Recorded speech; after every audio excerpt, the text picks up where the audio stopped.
And just after this, we'll have Kent Film Club, where the show's presenter Chris Deasy interviews those from the county all about their favourite films. But before that, I'm pleased to say he joins me here in the studio.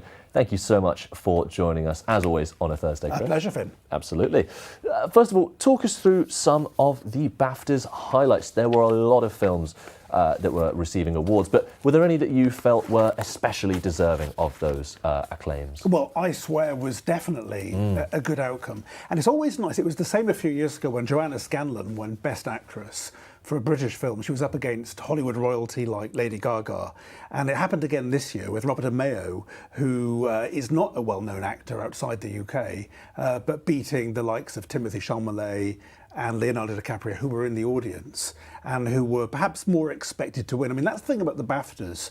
There was a time, it was quite famous with Hugh Grant back in the 1995 BAFTAs, when he won for Four Weddings and a Funeral and actually made the point in his acceptance speech that, you know, he was more likely to have won than John Travolta for Pulp Fiction, who was in the audience, because the BAFTAs like to recognise homegrown talent. But at the same time, even at that ceremony, Samuel L. Jackson won Best Supporting Actor for Pulp Fiction. So it goes to show that they can sometimes make choices, give awards.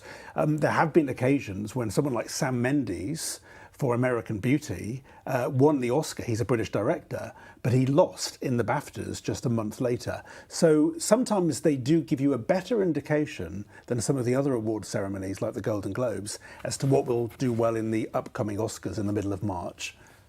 I see. Were there any films that you thought didn't get the recognition maybe they deserved? I mean, I've mentioned Song Sung Blue on this before, the Neil Diamond film. I mean, Kate Hudson was nominated for Best Actress. But when you look at films like One Battle After Another, it's actually really quite satisfying because Paul Thomas Anderson is quite an edgy filmmaker. He made Boogie Nights and Magnolia and Phantom Thread. Really done that well in the award stakes. Actually, Licorice Pizza did get a BAFTA a few years ago, but this, although in the Oscars, Sinners got more nominations, One Battle After Another got more nominations in the BAFTAs and came out trumps with, I think, 6 wins, with Sinners on 3, the same number as Frankenstein. So I think if we carry that forward into next month's Oscars, my bet is on One Battle After Another winning. So it was quite a satisfying win. And Sean Penn, perhaps the unexpected winner in the Best Supporting Actor category.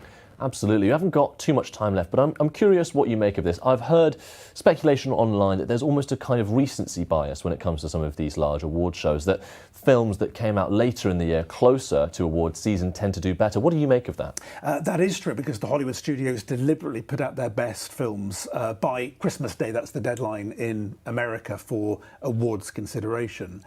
But Erin Brockovich, classically 25 years ago, was released in May.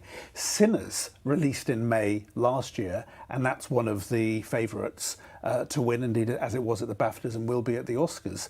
So sometimes films do have longevity, but I remember Dunkirk, when that came out in 2017, it was in everyone's minds in the summer when it came out.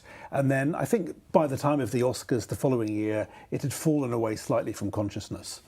Absolutely. Well, thank you so much for joining us, Pleasure. Chris, and our viewers can catch you just after this.